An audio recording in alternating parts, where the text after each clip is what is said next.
والمشكلة إن لحد النهاردة محدش عارف الحقيقة. هل الجريمة كانت بسبب سحر أسود ولا كانت عملية تجارة أعضاء؟ هنلخص الجزء الأول بس بسرعة عشان الناس اللي ما شفتوش، ولو عايز تشوفه هتلاقيه تحت في أول كومنت. في سنة 2005 وفي قرية بني مزار بمحافظة المنيا، الناس صحيوا على صراخ هستيري وصوت ستات بتولول وعيال بتعيط، وحرفيا البلد كلها اتقلبت. ولما الجيران جريوا على مصدر الصريخ كانت الكارثة. في 3 بيوت مختلفة لقوا 10 جثث، رجالة وستات وأطفال، كلهم مقتولين بنفس الطريقة، مذبوحين من الودن للودن ومشقوق بطنهم، حتى أعضائهم التناسلية ما كانتش موجودة. ولما البوليس جه كانت التقارير المبدئية كالآتي: النيابة قالت في تقريرها إن القاتل استخدم سكين الأول في عملية الذبح، وبعد كده فتح البطن بمشرط طبي بدقة رهيبة لدرجة إن الشق على قد الجلد بالظبط.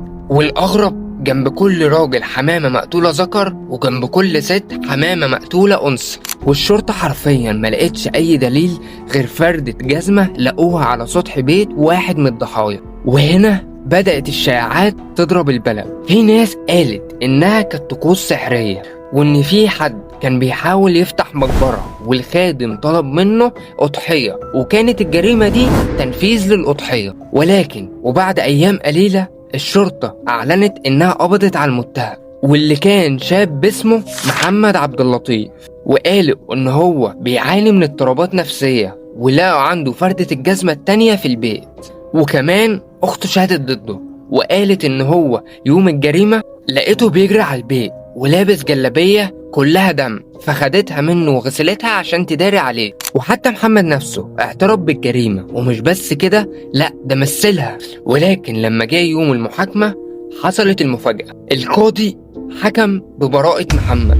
طب ليه؟ محامي معروف وقتها دافع عنه وقدر يثبت ان كل الأدلة متناقضة، وان حالة محمد النفسية سليمة رغم ان التحقيقات قالت عكس كده. والأهم ان تقرير الطب الشرعي قال ان العملية دي مستحيل ينفذها شخص واحد، وانها محتاجة على الاقل 5 اشخاص محترفين، وده لان الجريمة كلها تمت في اقل من 2.5 ساعة. وبكده محمد خرج من السجن وسافر بره البلد، واتقفلت القضية رسميا ضد مجهول. بس في قرية بني مزار لسه الناس بتحكي عن اللي حصل، ولسه الكل بيسأل هل كانت جريمة سحر ولا جريمة تجارة أعضاء، ولا في سر أعمق محدش عارفه لحد النهاردة. بس